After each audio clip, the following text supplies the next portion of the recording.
kalau ada yang bertanya PHK year to year gabungannya itu saat ini dibandingkan tahun lalu memang meningkat. Ya, ini potretnya. Dan 3 provinsi terbanyak PHK Jawa Tengah, Jakarta, Riau, dan 3 sektor terbanyak itu adalah industri pengolahan, perdagangan besar dan eceran, dan aktivitas jasa lain.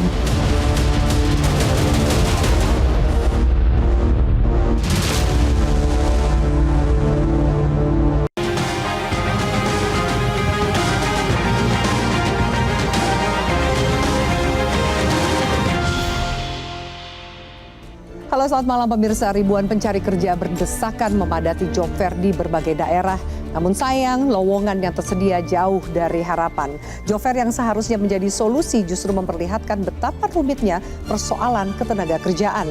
Di sisi lain, gelombang PHK berlanjut menghantam sektor perhotelan yang dulu menjadi andalan, menambah daftar antrean pencari kerja yang semakin panjang. Di tengah ketidakpastian, akankah ada solusi dalam krisis berkepanjangan ini? Bersama saya Afiani Malik, inilah Top Issue. Berebut cari kerja, badai PHK terus melanda.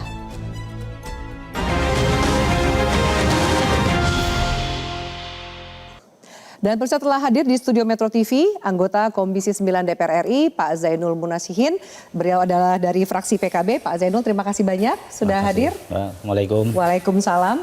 Kami juga hadirkan Pak Timbul Siregar, Sekretaris Jenderal Konferensi Serikat Pekerja Seluruh Indonesia. Ya. Selamat malam Pak Timbul, terima kasih sudah hadir. Ya. Dan kami juga sudah menemui salah satu bergabung bersama kami melalui sambungan Zoom, Siti Fadilah Husna. Beliau adalah pelamar kerja di Job Fair Cikarang, Bekasi. Disclaimer, kami juga sudah mencoba mengundang perwakilan dari pemerintah, yaitu Wakil Menteri Tenaga Kerja Immanuel Ebenezer, tetapi beliau berhalangan hadir. Saya akan sapa Mbak Fadilah terlebih dahulu. Mbak Fadilah, selamat malam. Mbak Fadilah, audionya boleh dibuka? Ya. Selamat malam. Baik, selamat malam. Mbak Fadilah, bisa mendengar saya jelas dari studio? Bisa menjelaskan jelas. Baik, Mbak Fadilah, apakah benar Mbak Fadilah adalah salah satu pencari kerja yang datang di Job Fair di Cikarang, Bekasi? Iya benar, saya salah satu pencari kerja kemarin di Job Fair Bekasi. Mbak Fadilah bisa menceritakan saat ini Mbak Fadilah ini lulusan apa dan sedang mencari pekerjaan apa dalam Job Fair tersebut, Mbak Fadilah? Saya lulusan tahun 2024. Saya tuh pas awal lulus berpikirnya kalau misalkan saya lulus nih, saya bisa langsung dapat kerja gitu kan. Nyatanya setelah saya lulus, saya malah ya susah untuk mendapatkan pekerjaan gitu. Saya berpikir, saya mencari-cari lewat media sosial tentang lowongan-lowongannya. Ternyata email-email pun susah gitu. Nah, pas di satu posisi lagi Bekasi lagi buka banyak gitu di Job Fair. Saya berpikir kalau misalkan itu pasti jelas gitu, soalnya kan dari bupatinya langsung. Ternyata itu sama saja kayak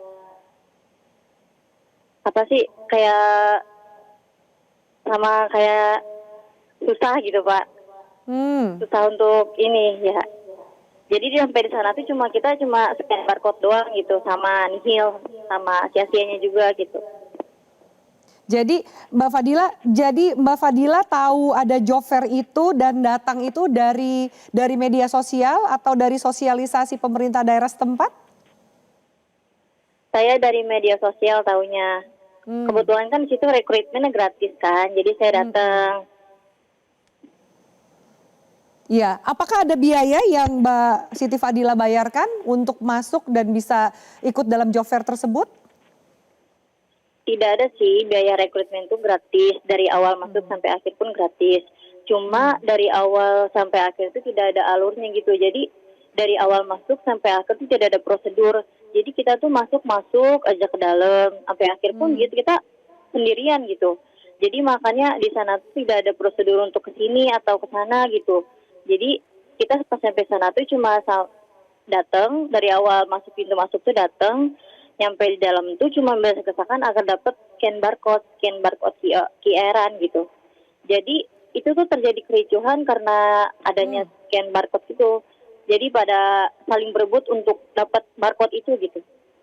Bisa dijelaskan lebih jauh scan barcode ini untuk apa?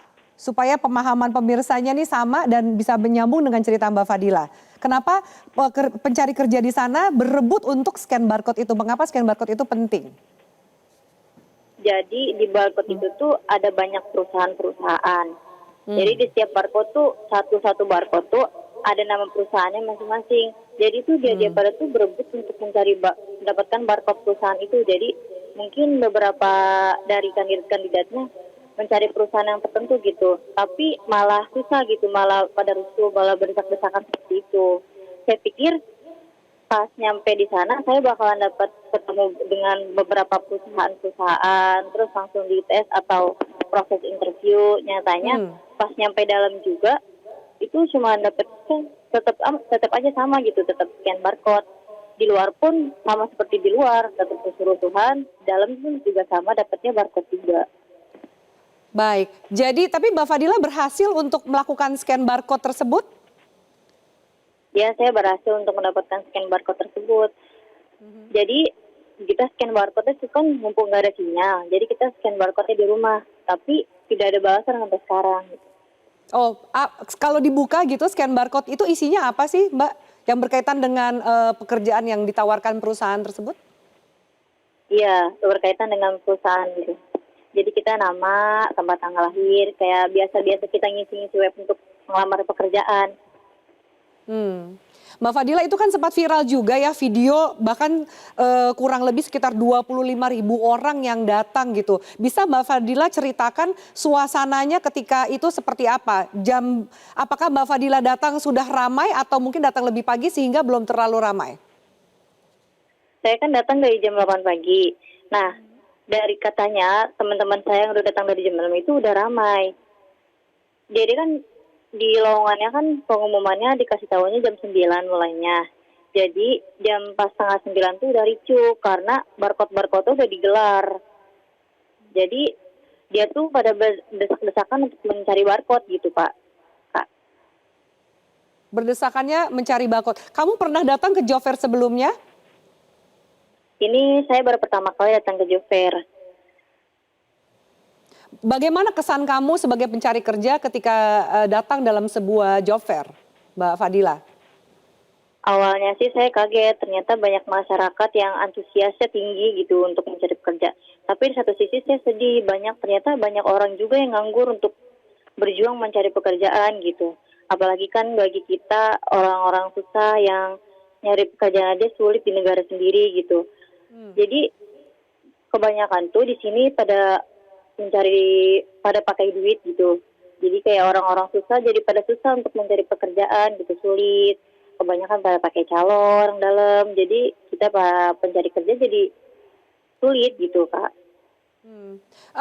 Pernah mendengar cerita apa kalau mencari kerja tuh harus pakai uang, pakai bayar calo apa segala macam, bayar mungkin ke orang dalam perusahaan yang dituju gitu? Kamu pernah ada pengalaman seperti itu atau mendengar pengalaman orang dekat seperti itu?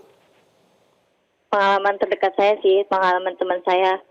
Jadi dia juga lewat calo gitu bayarnya, tapi hasilnya nihil, sama aja. Apakah ada Murni dari... susah. Silakan Mbak Fadila diteruskan. Iya maaf, murni susah, calo pun susah juga gitu. Jadi, iya murni aja susah gitu Pak. Jadi sampai saat ini belum ada jawaban dari perusahaan yang Anda masukkan, kurang lebih CV dan lamaran Anda? Belum. Jadi tuh kayak kita disuruh cuma scan barcode doang, habis itu pulang.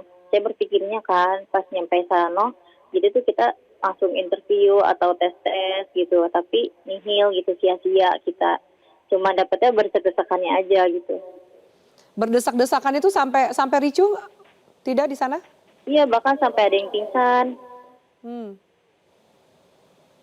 Ada pihak penyelenggara yang mengatur acara? Anda melihat ada pihak yang mengatur acara di sana? Pihak-pihaknya tuh cuma ada di dalam aja, tapi di luarnya tidak sekondusif gitu. Udah pada acak-acakan aja, pingsan diatur, kalau ada yang pingsan baru diatur. Tapi itu pagar sampai pada itu kan, apa sih namanya, jatuh-jatuh, pagar-pagar Jebol. juga. Ya, Karena rubuh. bener-bener rusuh banget kan. Iya.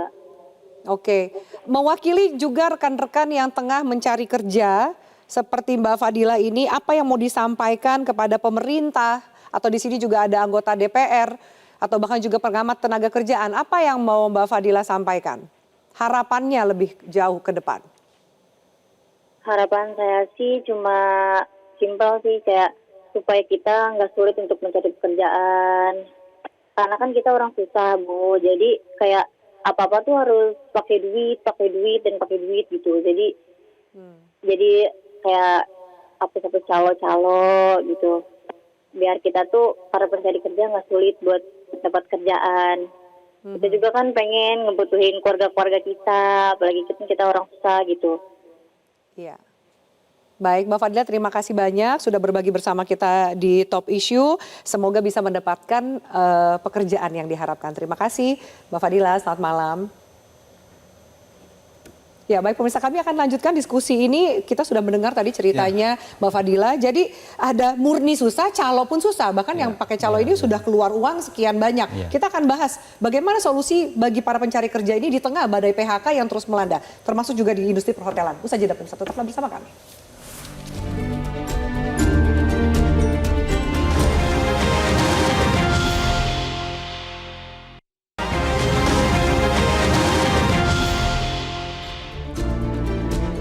Ya baik, pemirsa, kami lanjutkan. Kang Zainul, saya akan ke Anda. Tadi sama-sama kita dengar bagaimana cerita Mbak Fadila berjuang untuk mencari kerja. Beliau sudah sekitar 1-2 tahun ini menganggur dengan harapan bisa mendapatkan pekerjaan, bisa bertemu dengan pihak HRD perusahaan. Tapi ujungnya hanya scan barcode gitu. Ini cerita yang juga sering kita lihat di media sosial dan lain-lain. Melihat ada puluhan ribu, tadi sekitar 25.000 yang datang di Job Fair Bekasi ini. Ada puluhan ribu pencari kerja berdesakan, ricuh di Job Fair. Apa yang di cerminan apa ini yang Anda lihat sebagai wakil rakyat? Ya Mbak Vi, saya kira ini kan salah satu bukti bahwa jumlah pencari kerja kita ini jauh lebih besar dibandingkan dengan lapangan pekerjaan yang tersedia. Itu sudah pasti. Dan itu bisa kita konfirmasi melalui data-data primer ketenagakerjaan kita, ya kan? Setiap tahun angkatan kerja kita itu kan angkatan baru ya, angkatan kerja baru kita itu kan 3,3 juta. Pemerintah membuat asumsi makro pertumbuhan ekonomi 5,1%. Di mana 1% pertumbuhan ekonomi itu diasumsikan merekrut tenaga kerja 250.000. Kalau 5% pertumbuhan berarti 250.000 dikalikan 5. 1,2 sekian juta. Sementara angkatan kerja baru kita 3,3. Berarti tetap mau diapa-apain tetap akan ada 2 juta defisit lapangan pekerjaan. Artinya apa? 1 berbanding 3 gitu. Itulah kenapa peristiwa Job Fair ini mengkonfirmasi hari ini tantangan terberat kita adalah bagaimana pemerintah menggenjot pertumbuhan ekonomi ini harus berbanding lurus dengan lapangan pekerjaan yang tersedia. Kalau 1% hanya bisa membuka 250.000, ya sampai kapanpun nggak akan bisa terpenuhi lapangan kerja kita. Idealnya 1% itu kalau bisa 500.000 lapangan kerja, itu baru make sense ya. Itu baru make sense. Tapi hari ini kan nggak sampai segitu. Tapi lapangan pekerjaannya, investasi misalnya mengenai investasi ada nggak? Kalau kita lihat investasi, kuartal pertama investasi tahun 2025 itu kita naik 15% loh. Naik loh dibandingkan tahun lalu. Yaitu 468 triliun investasi yang masuk ke Indonesia pada kuartal pertama. Mampu nggak menyerap tenaga kerja? Tapi serapan tenaga kerjanya nggak nyampe 600.000. Kalau kita konversi indeksnya nih ya, satu tenaga kerja itu butuh 700 juta rupiah. Investasi, artinya 700 juta rupiah merekrut satu tenaga kerja, ini kan mahal sekali gitu. Ini yang disebut oleh Pak Presiden, Pak Prabowo itu ekonomi biaya tinggi. Pak Prabowo sempat menyebut di awal itu menyangkut soal ICOR ya, incremental capital output ratio. Jadi ICOR kita ini kan angkanya tinggi 6,5, idealnya 4,5.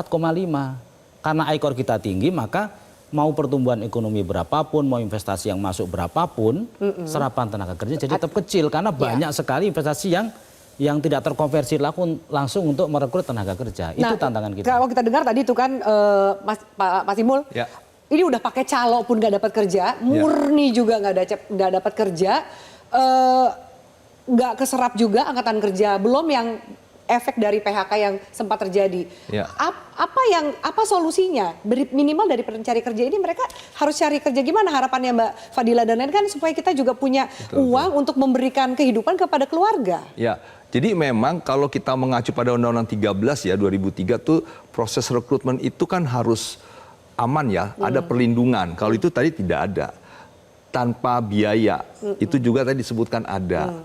Terus kemudian tanpa diskriminasi. Nah, tentunya job fair itu udah banyak sebenarnya. Nah, cuma memang saya kan melihat gini.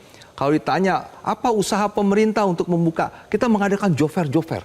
Nah, artinya apa? Job fair itu sengaja dibuat tanpa ada misalnya seperti yang Bekasi, tanpa ada koordinasi dan ada proses-proses yang akhirnya bisa benar-benar mempertemukan antara kebutuhan perusahaan dengan kebutuhan pencari kerja.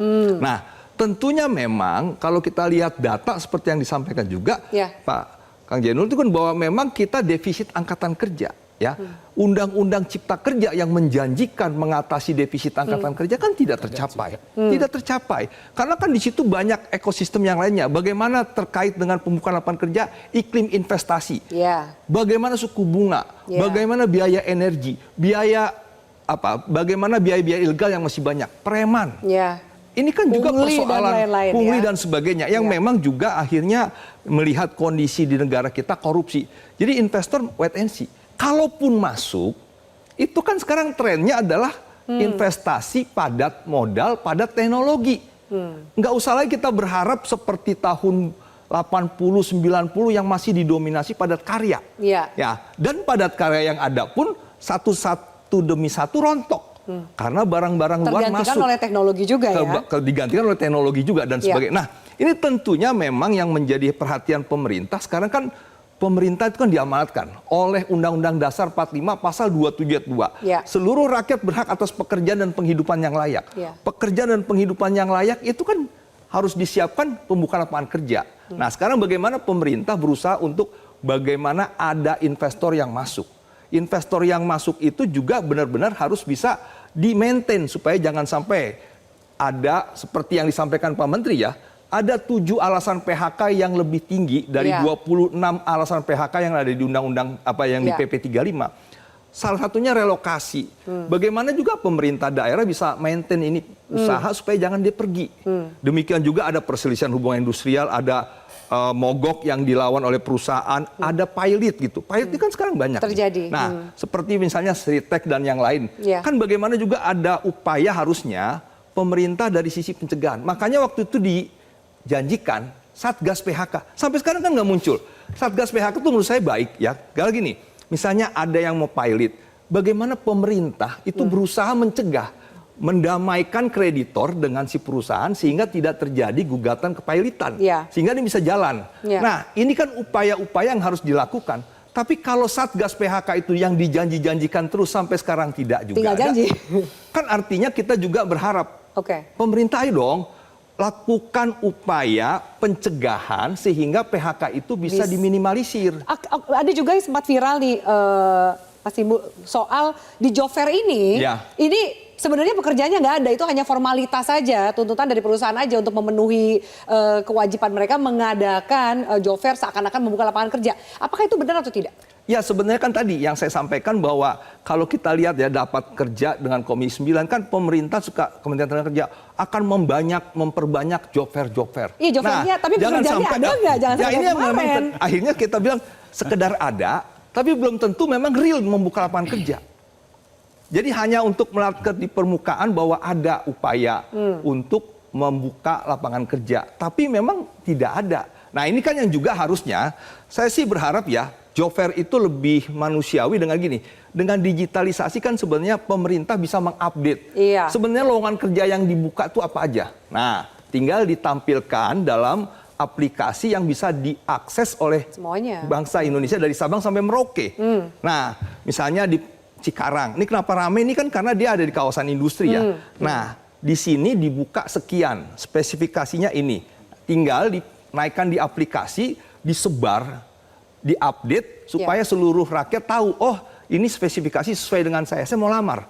Nah, jadi tidak hanya untuk yang ikut job fair. Tapi biasa job fair tuh kayak seperti yang Mbak Fadila katakan nggak sih? Datang hanya scan barcode saja lalu pulang.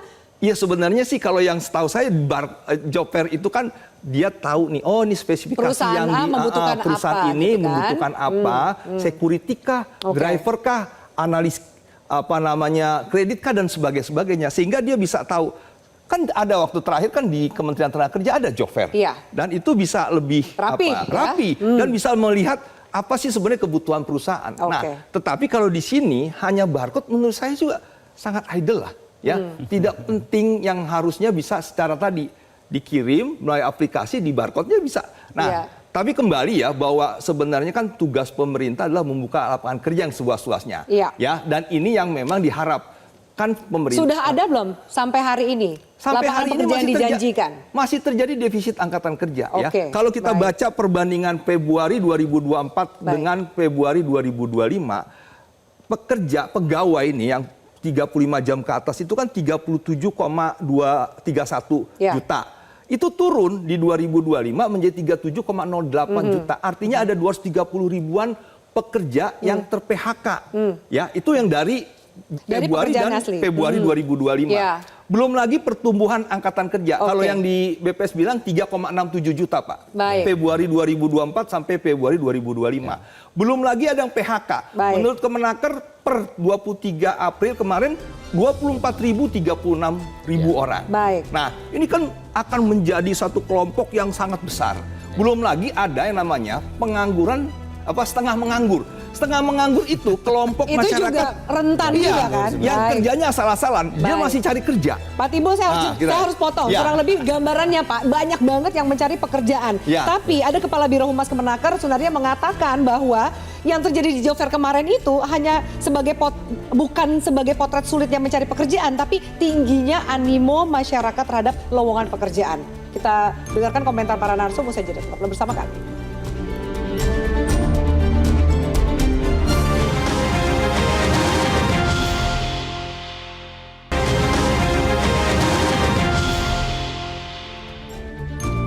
Ya, baik, terima kasih Anda masih bersama kami. Saya minta tanggapan dari Kang Zainul gitu soal ini juga viral sekali nih statement dari Kepala Biro Humas Kemenaker Pak Sunardi Manampar Sinaga yang mengatakan bahwa itu bukan potret sulit mencari kerja, tapi tingginya animo masyarakat terhadap lowongan pekerjaan.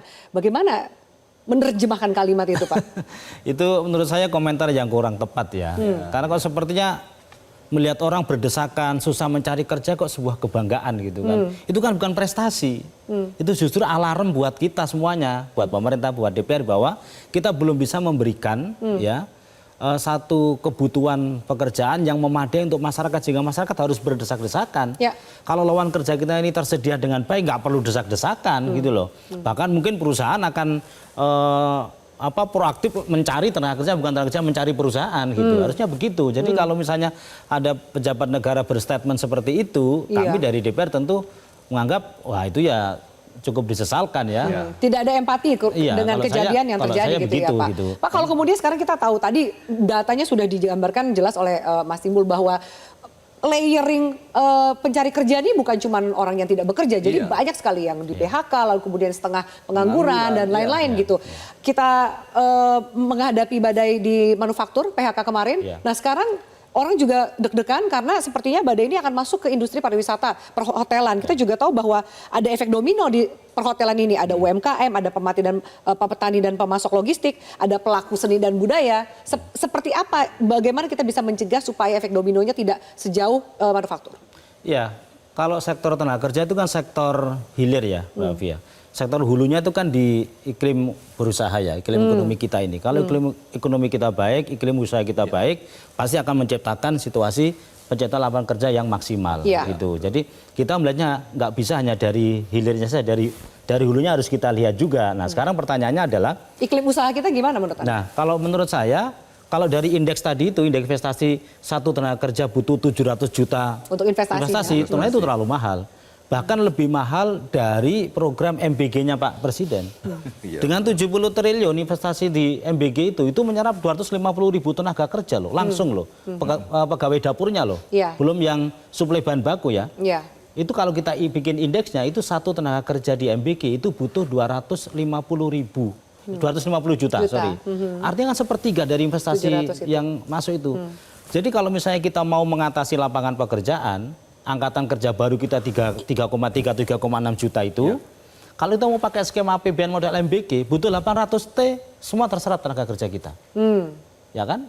Sementara APBN kita 3,6 T. Apakah 3.600 kemudian proyek T, ya MBG kan? itu mampu memberikan peluang para pencari kerja ini untuk masuk? Menurut Anda ada sirkulasi ekonomi Loh, iya. yang bisa berjalan? Itu kan MBG itu kan menciptakan new emerging market kan, pasar baru, di mana satu dapur melayani 3.000 penerima manfaat, dan di dapur itu sendiri ada 47 orang pegawai baru yang direkrut sebagai pekerja dapur.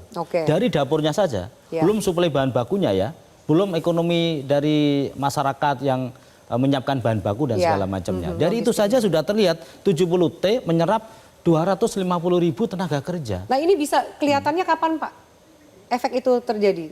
Loh, kalau sekarang yang 5.000 dapur disiapkan sudah ready dan sekarang sedang running ya. Maksudnya begini, ini salah satu contoh gitu loh, bahwa sebetulnya intervensi pemerintah itu kalau tepat bisa menyerap dengan program padat sekian karya banyak tenaga kerja. itu bisa selesai, nggak sampai 1.000 triliun selesai itu 3,6 juta itu selesai dengan 1.000 triliun itu. Yang 2.000 sekian buat bangun infrastruktur segala macamnya, tapi bisa yang 1.000 T untuk insentif mengatasi badai PHK ini misalnya gitu. Bisa menurut Anda Pak Timbul? Ya secara teorinya memang kan pertumbuhan ekonomi salah satunya disumbang oleh government expenditure kan. Tapi kan sekarang juga ada Impres 1, ada proses efisiensi. Nah itu yang menyasar tadi pariwisata. Ya bahwa para PNS dan sebagainya rapatnya nggak usah di hotel dan sebagainya dan mewah dan sebagainya. Nah walaupun sekarang ada insentif nih, tiket di diskon dan sebagainya, kan itu masih memang mendorong tuh. Nah, cuma kembali menjadi pertanyaan kan memang adalah kita juga kan menyiapkan lapangan kerja itu yang memang lapangan kerja yang layak, yang memang berkelanjutan. Nah, sekarang pembukaan dengan MBG, ya memang dibuka, tapi kan juga memang yang tumbuh ini sangat besar. Nah, berapa yang bisa diciptakan oleh dari pemerintah? proyek MBG itu. Nah, MBG itu kan sekarang juga apakah memang kan di beberapa daerah juga ada moratorium dan juga kemudian nanti diuji nih bagaimana juga nanti pembukaan lapangan kerja itu berkelanjutan atau tidak. Yang kita berharapkan berkelanjutan. Nah, tetapi kembali gini, bahwa yang lebih sistemik itu kan adalah di industri manufaktur. Kalau di lapangan kerja itu kan yang membuka lapangan besar paling besar kan adalah pertanian. Perdagangan, pengolahan itu 3 besar tuh. Yang memang juga harus itu yang diperkuat. Nah misalnya kalau memang sistemik itu ya agribisnis itu pertanian. Nah tapi kalau kita lihat kita baca laporannya Pak Menkes, Pak Penaker juga pengolahan ini kan turun nih. Ada beberapa yang PHK dan sebagainya. Demikian juga perdagangan. Perdagangan itu kan nanti terkait dengan daya beli masyarakatnya. Kalau kita perhatikan konsumsi masyarakat itu kan turun. Betul. Nah ini kan kembali ketika nanti pariwisata dan sebagainya. Mengenai MBG kita harapkan, cuma kan menjadi masalah kan tadi keberlanjutannya dan bagaimana nanti dengan misalnya ada proses pengupahannya dan sebagainya. Nah tetapi memang jadi itu bukan satu-satunya solusi. Itu contoh. Tidak semudah itu juga. Kita tetap mengharapkan adanya buka investasi, lapangan pekerjaan di 3 sektor utama yang tadi Pak Timbul katakan. Gitu nah itu yang memang kalau dalam laporannya Pak Menaker juga kan yang potensi itu kan juga makan minum dan sebagainya ya. Dan kemudian juga farmasi dan sebagainya itu. Nah ini perkuat aja yang memang potensi-potensi. Kalau kayak tekstil itu sudah menurun gitu ya, alas kaki gitu ya. Nah jadi pemerintah sebenarnya bisa mengidentifikasi sektor-sektor mana yang bisa tumbuh, yang bisa membuka lapangan kerja lebih banyak, yang padat karya gitu ya. Nah tetapi kembali kan persoalannya kan adalah bagaimana keberanian pemerintah juga untuk memberikan insentif, bagaimana juga memberikan subsidi energi, bagaimana suku bunga. Ini juga kan tinggi. Net interest margin kita tinggi loh. Nah ini kalau bisa diturunkan, diturunkan. Itu kan akan mengundang minimal membuat investor tertarik untuk membuka pekerjaan. Betul. Oke, Pak Timbul mohon maaf saya harus kita harus jeda pemirsa, kami akan lanjutkan sesaat lagi, termasuk solusi jangka pendeknya apa ketika menunggu investasi itu kan jangka panjang. Intinya para pencari kerja juga mempunyai kebutuhan untuk dipenuhi hari ini. Usai jeda pemirsa, tetaplah bersama kami.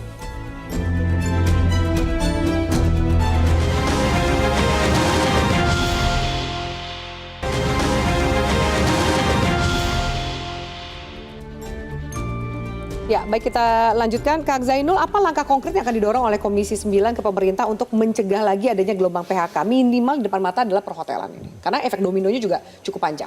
Ya, kita ingin ada langkah-langkah yang sifatnya afirmatif ya dari pemerintah untuk mengatasi sektor-sektor yang sekarang rentan terjadinya PHK.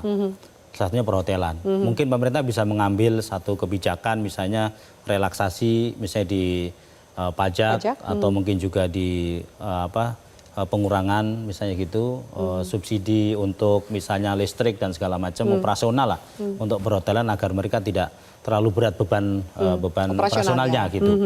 Nah, yang kedua, kalau memang sudah nggak bisa dicegah terjadinya PHK, maka pemerintah harus memastikan seluruh hak-hak pekerja terpenuhi. Misalnya soal pesangon, kemudian jaminan ketenaga pekerjaan, JKP dan hak yang lain harus terpenuhi semuanya. Sambil jalan kemudian pemerintah mencarikan solusi lapangan kerja baru. Kenapa? Karena ya itu tanggung jawab kita. Orang boleh di PHK hari ini, tapi pemerintah harus memastikan paling lambat misalnya 2 minggu dapat kerjaan baru gitu. Jadi kalau seperti itu kan kita nggak masalah. Ini 2 tahun, Pak. Ya, makanya itu. Belum dapat kerjaan. Berarti ya, 2 minggu kayaknya impossible. Ya, misalnya gitu. Kan itu kerja pemerintah harus bisa seperti itu. Dalam konteks itu maka sebetulnya solusi jangka panjangnya adalah, menengah dan panjangnya adalah pemerintah harus mulai memikirkan investasi besar-besaran di sektor-sektor yang menyerap tenaga kerja dalam jumlah yang besar. Apa itu? Pertanian. Sudah terbukti sektor pertanian perkebunan itu menyumbang tenaga kerja paling besar, ya kan? Sementara sektor pertambangan yang selama ini banyak diandalkan oleh beberapa pihak itu justru sangat kecil serapan tenaga kerjanya. Sumbangan PDB-nya juga lebih besar pertanian dibandingkan pertambangan. Jadi menurut saya pemerintah harus mulai memikirkan bagaimana sektor pertanian, perkebunan, perikanan yang sudah terbukti nih menyerap tenaga kerja hampir 40%. Itu yang dikejar di sana. Untuk yang harus dikejar. Menahan badai PHK lanjutan menahan ini. badai dan PHK juga menggantikan pekerjaan baru yang hilang. Gitu. Saya kira itu. Baik, Pak Zainul, terima kasih. Mas Timbul, apa desakan dari KSPSI terhadap pemerintah juga? Jadi reaksinya jangan hanya terjadi PHK gitu, tapi sebelum itu juga bisa dilakukan. Termasuk apa yang bisa dilakukan di jangka pendek ini bagi para pencari kerja? Ketika memang kondisinya lapangan pekerjaannya juga semakin terbatas. Ya, jadi memang yang baik kan dibuka luas ya, tapi memang ada kendala, itu menengah panjang. Tapi yang memang kita coba dorong adalah bagaimana pemerintah memaintain dulu deh, mencegah terjadinya PHK. Ya, misalnya bagaimana dinas-dinas tenaga kerja seluruh Indonesia mendatangi perusahaan-perusahaan yang ada di sana, ajak bicara, ada masalah apa sih, gitu. Ada perlu apa, ada rencana mau PHK atau mau merekrut. Nah, itu kan juga yang harus diobrolin ya. Kemudian juga bagaimana Dinas Tenaga Kerja mengajak serikat pekerja. Yuk supaya kita sama-sama jangan tenggelam, kita harus berkomunikasi. Karena 2 alasan yang disampaikan Pak Menaker tentang yang menjadi alasan PHK kan adalah mogok dengan persisian hubungan industrial. Nah, ini yang harus kita tekan. Nah, demikian juga misalnya mau ada pilot, diajak ngobrol supaya bisa dicari solusinya apa. Nah, kembali memang kita tentunya harus tutup diskusi ini. Tentunya satu hal yang penting juga oleh pemerintah adalah berikan pelatihan supaya upskilling, reskilling yang memang SDM-nya siap ketika nanti ada investasi masuk yang memang membutuhkan di sektor ini dan sebagainya. Baik, kita nantikan gerak cepat dikawal oleh DPR gitu, dikawal juga para pengamat, gerak cepat dari pemerintah untuk menciptakan lapangan kerja, karena job fair bukan sekedar cari kerja, Pak. Ini juga bicara soal ruang harapan untuk masa depan yang lebih baik bagi para pencari kerja. Terima kasih banyak pemirsa atas atensi Anda. Saya terima undur diri. Selamat malam. Sampai jumpa.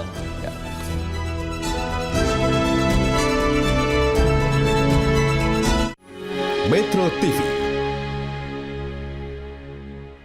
Jelajahi cara baru mendapatkan informasi. Download Metro TV Extend sekarang.